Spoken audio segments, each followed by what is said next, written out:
more important, like this is going to be up there with Bin Laden, Zawahiri. This is going to be up there as the top 5 commando hits of all time, right? The chairman says something like, I hope this isn't the start of World War III. What's going on? Is Baghdadi? And they're like, oh yeah, he's in there.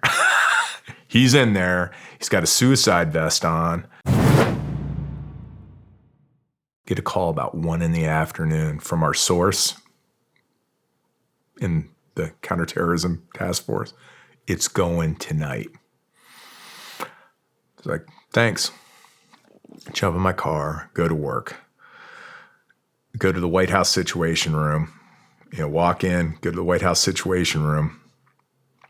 Chairman of the Joint Chiefs of Staff, Mark Milley's there. He's got his 2 communicators. These two kids. They are kids, but these 2 signal computer experts in their job, because on the screen they're going to have 2 screens that have the Predator, the video feeds coming in live of the target and all this stuff. And I sit down at the big table. My boss is Robert O'Brien. He's the National Security Advisor. He had not told me what was going on either. He comes walking in later, sees me sitting there. It's like, Chris, what are you doing here? I'm like, I'm the head of counterterrorism for the president. My job's to be here. How did you know? I'm like, Robert, it's my job to know. So we're in the Situation Room. I'm a kid from Iowa, right? I'm like, holy crap! I'm in the Situation Room. We're going to do one of the probably more important. Like this is going to be up there with Bin Laden, Zawahiri. This is going to be up there as the top 5 commando hits of all time, right? And I'm there. And the president is playing golf that day. And, they wanted to keep him playing golf so that the press wouldn't pick up on any changes of routine. So he's out there. About 5 o'clock our time in Washington, D.C., the assault force launches in their helicopters. And I can't remember how many helicopters it was, 12 helicopters. The issue now, this, but for those that aren't, haven't been part of these things or are learning, flat desert, Syrian, Russian-controlled, Russians are there, remember? We're over here, they have their radars on. So they can see exactly what's happening. Because remember, it's flat, it's like billiards, it's like a pool table. So the assault force picks up right away. The chairman says something like, I hope this isn't the start of World War III. I hadn't really thought of it that way. I'm like, oh, damn, yeah, Russians, helicopters, if they shoot. There was also, the Russians had a fighter up, like a suit, MiG-29, I can't remember what it was, advanced, doing combat air patrol over kind of the area. Okay. So now you got Russian radar on, Russian Syrian radar on. You got a doggone 4th generation fighter orbiting, and they all see our assault force pick up. And as they start flying and they cross the border, that's like the come to Jesus time, right? Are the Russians going to fire or not? If they fire, we're done. And the Russian radars go, I guess, I don't know this for a fact, but I guess, they can have their status is like enemy or continue to monitor or something. And they turn their radars, not off, but they turn their radars to passive, meaning, I guess in the air defense world, that means like you're not going to fire. It was like, oh man, okay. And then we saw the MiG-29 move south. So somebody made a call, like, we're not screwing with these guys. Like, let them go. Nothing to see here. Like, look the other way. La, la, la, la, la, la. But no kidding, I'd never been in the headquarters for something like that, right? I'd always either been in the truck or in a helicopter or something, not of anything this important, obviously. But to see it from that perspective was completely different. How did that feel, just being in there? Yeah, come on, man. Part of me is like, I would literally give my left you-know-what to be on that helicopter right now. But that's not my job anymore. My job is to be here to provide advice and counsel to the president if he asks.